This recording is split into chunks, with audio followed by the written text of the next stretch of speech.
ఎర్రగా సబ్స్క్రైబ్ అని బటన్ వచ్చింది కదా, అది కొట్టేసి దాని పక్కనే ఒక గంట వస్తుంది, అది కూడా కొట్టేశారనుకోండి, మేము ఎప్పుడు ఏ వీడియో చేసినా మీకు నోటిఫికేషన్ వస్తుంది. సబ్స్క్రైబ్ చేయడం మర్చిపోవద్దు. నవ్యాంధ్రకు ఐటీ సంక్రాంతి వస్తుంది. పండగకి ముందు ఆ తర్వాత 3 విడతల్లో పలు ఐటీ కంపెనీలు ప్రారంభం కానున్నాయి. ఆ పక్క నెలలో దాదాపు 2,000 ఐటీ ఉద్యోగాలు దక్కనున్నాయి. అవే కంపెనీలు రానున్న 3 ఏళ్ల కాలంలో మరో 10,000 మందికి ఉద్యోగ అవకాశాలు కల్పించనున్నాయి. రాజధాని అమరావతితో పాటు రాయలసీమలో, తిరుపతిలో, ఉత్తరాంధ్రలో, విశాఖలోనూ ఈ కంపెనీలు కొలువు తీరుతుండడం విశేషం.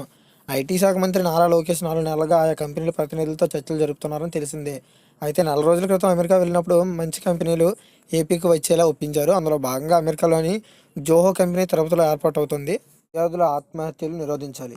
చదువుల ఒత్తిళ్లను తట్టుకోలేక విద్యార్థులు బలవన్మరణాలు పాల్పడుతున్న ఘటనలు మనం తరచుగా వింటున్నాం. ఇలాంటి వార్తలు మీడియాలో చదివితే నా మనసు వికలమవుతుంది.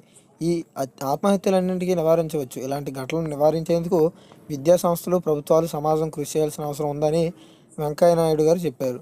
మార్చిలో స్క్రీనింగ్ టెస్ట్, అసిస్టెంట్ ప్రొఫెసర్ల నియామకాల్లో తొలి మజిలీ అనమాట.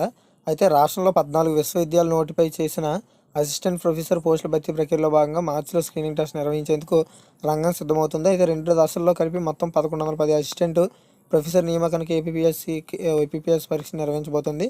2 పేపర్లో స్క్రీనింగ్ టెస్ట్ నిర్వహించాలని నిర్ణయించారు. అయితే పేపర్ 1లో టీచింగ్, రీసెర్చ్, యాప్టిట్యూడ్లో మొత్తం 120 ప్రశ్నలు ఉంటాయి. ఒక్కో ప్రశ్నకి ఒక్కో మార్కు చొప్పున ఉంటుంది. అయితే దీనికి టైం వచ్చేసి 2 అవర్స్, అంటే 120 మినిట్స్ అనమాట.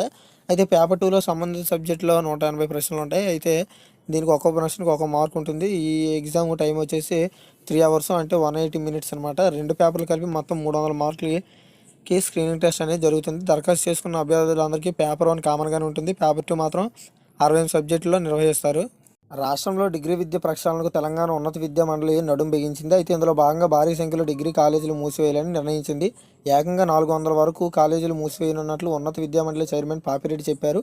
డిగ్రీ విద్యలో నాణ్యత సాధించాలంటే కాలేజీలు మూసివేత తప్పిందని ఆయన అభిప్రాయపడ్డారు. ఈ నేపథ్యంలో కాలేజీలు మూసివేతకు సంబంధించిన మండలి అధికారులు ప్రణాళికలు రూపొందిస్తున్నారు. 2018-19 అడ్మిషన్ల నాటికి ప్రక్రియను పూర్తి చేసేలా చర్యలు తీసుకుంటామన్నారు. దీనికోసం కాలేజీల యాజమాన్యాలతో సంప్రదింపులు జరుపనున్నారు. వారు వింటే కాలేజీలు హేతుబద్ధీకరణ లేదంటే మూసివేతేనని స్పష్టం చేశారు.